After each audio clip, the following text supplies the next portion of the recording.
There was a point in time when Marvel, specifically the MCU, was basically on top of the world. It doesn't matter whether you are a hardcore comic book reader or a casual comic book reader, or even if you were just the average moviegoer. Everybody and their mama was itching to see the next Marvel movie. After the first Avengers movie came out, it was basically the dawn of a new era within cinema. Now, of course, superhero movies existed long before 2012, and there was even some bangers here and there, with the Sam Raimi Spider-Man movies being a prime example. Now, up till about 2020, I would say, or better yet, maybe 2019, I'd say that it was somewhat unfathomable that people would start to say that they're not all that interested in seeing what the MCU does next. Nowadays, things are very different. But you want to know something wild? Ain't it funny how pointing out what's wrong with a popular thing is regarded as hating on it until it becomes more commonplace to do so? The MCU is a prime example of just how full of shit a lot of people really are. I mean, overnight y'all went from "There's no war in Ba Sing Se" to "I've never seen any fucked up shit like, I gotta get out of here, get out of my fucking way!" See, there was a point in time when you couldn't criticize a single thing about the MCU. The internet was pretty much just itching to rain down hellfire on anybody who dared to do so. Doesn't matter even if it was a legitimate critique. But now in recent days, now that it's becoming more socially acceptable to address the flaws of the MCU, all of a sudden you're not regarded as a basement-dwelling incel who's a racist and hates women, or better yet, you don't get lumped in with the people who actually do fit into that category. You know those people I'm talking about, the motherfuckers that be itching to call literally any and everything woke for literally any damn reason.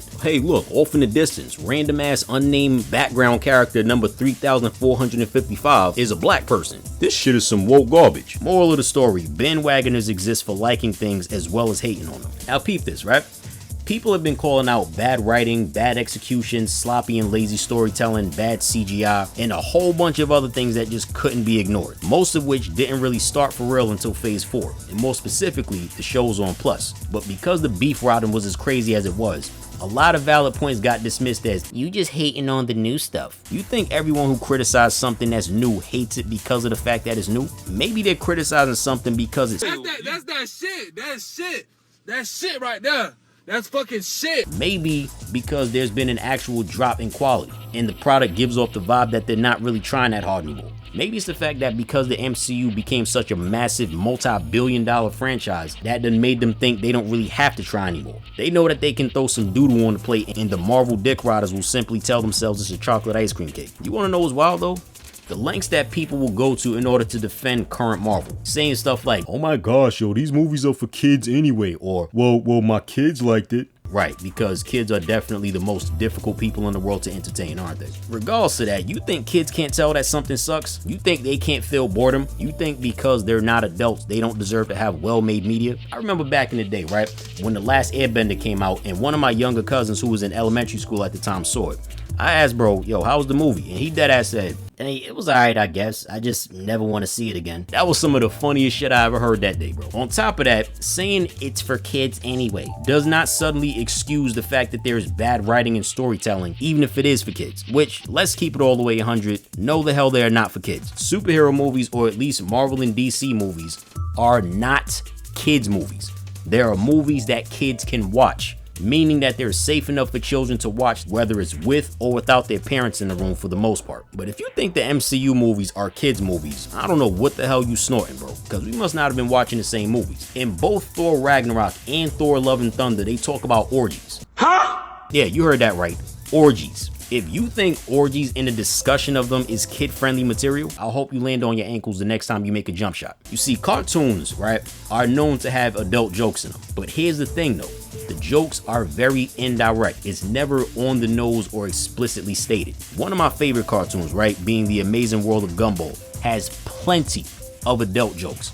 But like I said, they're not explicitly stated. But with the MCU, with Thor movies, it's right there, in your face, clear as day. Hell, even in the Guardians of the Galaxy movie, you got a whole scene with Adam Warlock talking to his mother about wanting to Jeffrey Dahmer the Guardians of the Galaxy, basically. Bitch, does that sound like something that belongs in a kid's movie? And to take it back to Thor, they had old boy's butt-naked ass on display for all the world to see. Now, personally, I'm not even concerned about that. You can have that. That ain't even what I'm mad at. What I'm saying is that they wouldn't have had some woman's cheeks all out like that, even if it was for comedic effect. Y'all wouldn't be saying it's a kid's movie, that's for damn sure. But it's a kid's movie. Motherfucker, you wanna know what movie was actually made for kids? The Incredibles. And guess what? That joint was a banger when my generation was kids, and it's still a banger to this day. To this day! A lot of people say that the quality in Marvel movies has gone down because for anyone not under the spell, it really has, if you've really been paying attention to it instead of just turning your brain off. They feel empty and more phoned in than anything. And of course, they're grossly oversaturated with comedy. And I know some people are gonna say, oh my gosh, you just want the movies to be all dark and edgy like the DC movies. First of all, shut up. Even back during the early days of the MCU, there was still comedy, but there was also this thing called balance. The movies were serious when they needed to be serious and silly when they needed to be silly. But nowadays, it's mostly jokes with a bit of seriousness here and there. See, back in the day, there would be the straight man character and then another character who was the comic relief. Nowadays, damn near everybody is the comic relief. Everything basically turned into a skit, and everything that should have importance to the stories basically ended up losing any and all seriousness, to the point that these movies start to feel like parodies of themselves. Can't even have any real emotionally impactful moments because everything just has to be punctuated by a damn joke, especially with the last two Thor movies. I honestly don't even think Taika has a serious cell in his body. Now with Thor Ragnarok, the events of Ragnarok itself, it's supposed to be the darkest time in the life of an Asgardian, but since the movie itself was hardly serious, Ragnarok felt more like a slight inconvenience than anything. And then when you look at Thor Love and Thunder, Gore the God Butcher, who was an absolute menace in the comics, came off as an underwhelming waste of Christian Bale in my opinion. Another example of the MCU declining in quality was none other than She-Hulk, a show that I wanted to like because I've been wanting to see She-Hulk in live action for quite some time. But then we get this. A show that thinks being meta and self-depreciating is somehow clever. That by acknowledging at the end of the show that this entire thing was just a big-ass waste of time somehow absolves it from being a big-ass waste of time. That is time I will never get back. It's like dog shit is in my ear. Motherfucker. I mean, this show honestly had no real reason to exist, be it as a self-contained narrative or a side story to an even larger narrative. I mean, they just swore that they was doing something when they had these goof-ass in-universe people make complaints that, as I stated in my She-Hulk rant, makes absolutely no goddamn sense for a person who lives within the Marvel universe to ever say. Talking about, they took away the Hulk's masculinity and they gave it to a woman? Why is there a female Hulk? No one asked for this. I'm fine with female superheroes. I'm just saying, make your own. Man, what the fuck is you talking about? What the fuck was that? I'm sorry. What possible reason would someone who lives within the Marvel universe have to say some shit like that?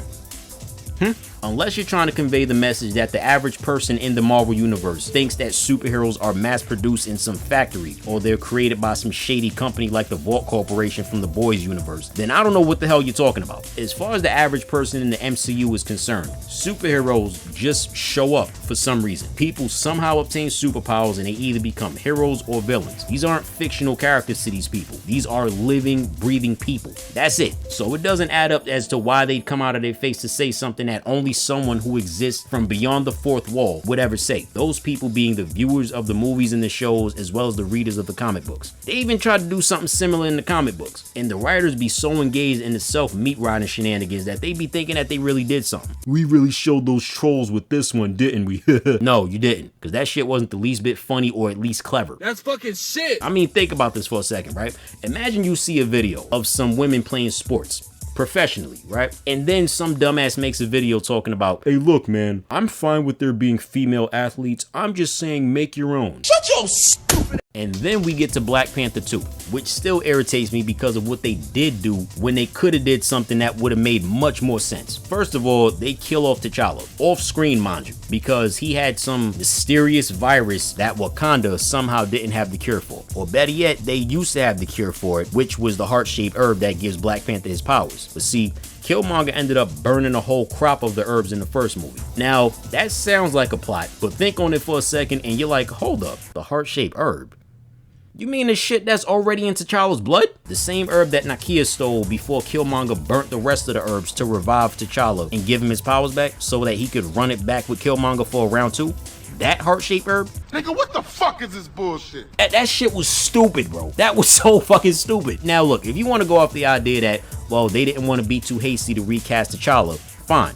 but there was a better way to do it. There is no reason why they couldn't have just had this movie take place during the 5-year period of the snap. Therefore, there would have been a much better reason for T'Challa to not be in this movie instead of him dying from a mysterious virus. You know, during this 5 years, they could have still had this whole conflict with Namor. They could have still had the whole funeral sequence for T'Challa. They could have still had this movie be a tribute for Chadwick Boseman and the whole nine. But instead, what they wanted to do was go for the most contrived ass way to quote unquote recast T'Challa. And that was basically by having T'Challa and Nakia get it popping and having the child off screen, and then having that child be sent to Haiti. And then when they get to Haiti and meet the kid at the end of the movie, it's a boy.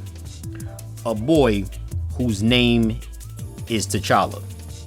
So they basically said, no, we ain't gonna recast T'Challa, but we kinda are gonna recast T'Challa. What kind of shit is that? And then you throw in the fact that there's an oversaturation of content that feels like it's just being made for the sake of being made. Characters and stories that feel like they're being inserted into the MCU for the sake of making the verse seem more filled out, I guess.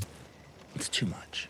Not to mention that it's starting to look like they're just stalling for time and purposefully not letting characters like the X-Men and Fantastic Four show up. Characters who I've been wanting to see in the MCU since Phase 2. And I say they're stalling because it seems like they're too busy making shows for characters that nobody asked for a show from, like Agatha Harkness and Echo and Miss Marvel and Ironheart and Hawkeye and the Eternals. Like, yo, not everyone needs a spin-off show or a movie. People care about the Eternals about as much as they care about the Inhumans. They could have easily cut a lot of this stuff out of the roster, and it won't feel like anything was missing. Then they got movies not doing as well as they used to in the box office. Then they got Kang the Conqueror as the big bad of this multiverse saga, which honestly made me just not really care about this saga all that much. Because it's like, dog, if all of this stuff is supposed to be building up to Secret Wars, and the big bad is supposed to be essentially the next Thanos, then who better to fill that role other than Dr. Doom himself? Now, I'm not saying that Kang shouldn't appear in the MCU. I'm just saying he doesn't have that I'm him type of energy. He is simply not a character that I've ever really cared about for real,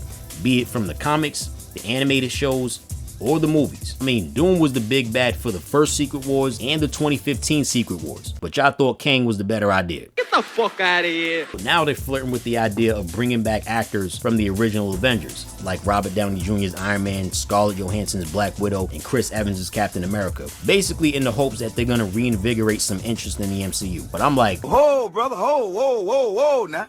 You got too much dip on your chip. you sure about that, Marvel? You sure about that? You sure about that? I mean, cause peep game, Robert Downey Jr. made $10 million for his supporting role in Spider-Man Homecoming. $10 million for the 8 minutes of screen time that he had in the fucking movie.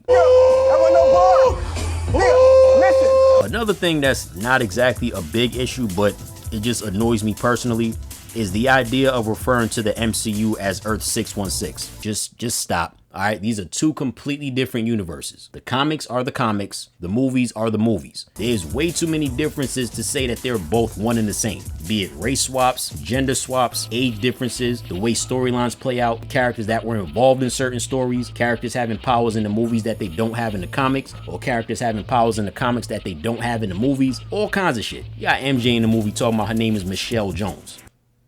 So they're still gonna call you MJ, but you're not Mary Jane? What kind of shit is that? If the movies are supposed to be the comics, but in movie form, then Civil War would have been a hell of a lot more massive than just a handful of characters boxing it out at an airport. In the comic books, that whole event was off the hook, bro. Had a whole ass army of superheroes scrapping with each other all over the streets, all up in the air, inside of buildings, all over New York on some Def Jam shit. But see, those of us who are of sound mind can understand that they can't do every single thing exactly like how they are in the comic books, beat for beat. You gotta take into account the budget, the time to get the average moviegoer familiar with every single character that appears in the movie, the length of the movie, etc, etc. Matter of fact, even trying to get an animated version of the 616 universe is simply just not possible because of the decades upon even more decades, which would honestly take over a century to animate for every single character that has their own run. So there's really no other choice but to make a chopped up, abridged, alternate version of these stories. Long story short, the MCU is Earth 199999. like how Miguel said clearly in Across the Spider-Verse. It ain't no damn Earth 616. And to say that, well, from their perspective, all of them will consider themselves as Earth 616. That still makes no sense. Now, if you're going with the idea that every single universe would think that they're the main universe, okay, that's one thing. But the fact of the matter is, you have to realize how specific of a number 616 is. If anything, everyone would think that they're Earth 1. And no, you can't say that all of the universes are the main Marvel universe. That's an even dumber thing to say. That's like saying every country in Asia is China, or every African country is Nigeria. As much as I like the Dark Knight trilogy, the Snyderverse, the Batman animated shows, and even the Arkham games, these are not the same Batman as the one from the comic books. Yes, they're all Bruce Wayne, and all of them pull inspiration from the comic books, but they are their own iterations, and the comic book is the comic book. As much as I like the Sam Raimi movies, the PlayStation 1 games, the PlayStation 2 games, the Insomniac games, and the animated shows, they are also not the same Spider-Man as the one from the comics. Yeah, they're all Peter Parker, and yeah, they all pull inspiration from the comic books and make slightly different takes on them in their own games. But ultimately, they're all their own thing. The same goes for the X-Men movies, the Fantastic Four movies, Blade, etc., etc. The comics are the comics, the movies are the movies. But Kevin Feige said the MCU is Earth 616. I don't give a fuck. Listen, that motherfucker is in charge of the movies, not the comic books. Motherfucker ain't Jack Kirby. Hell, he ain't even Stan Lee. All in all, I don't think my disappointment in current Marvel is due to superhero fatigue, but it's more so the dumb decisions that they've made to take the narrative in the direction it's going right now. Personally, I'm not really all that much interested in Marvel as I used to be. To keep it all the way 100, I'm really just here for the callbacks, the cameos, and the Easter eggs, and certain guest appearances that might happen here and there in different movies. But as far as having that same level of investment in the MCU that I originally had for the first 3 phases, now, don't misconstrue what I'm saying. I'm in no way saying that you or anyone else can't enjoy the current era of the MCU if you actually like what's happening right now. I'm just saying, to pretend as if they have zero flaws that warrant many of the complaints that's been happening lately, that a lot of people happen to share right now just because you like them, is just berserk. But anyway, that's just my 2 cents. Let me know what y'all think and we can chop it up in the comment section. Peace.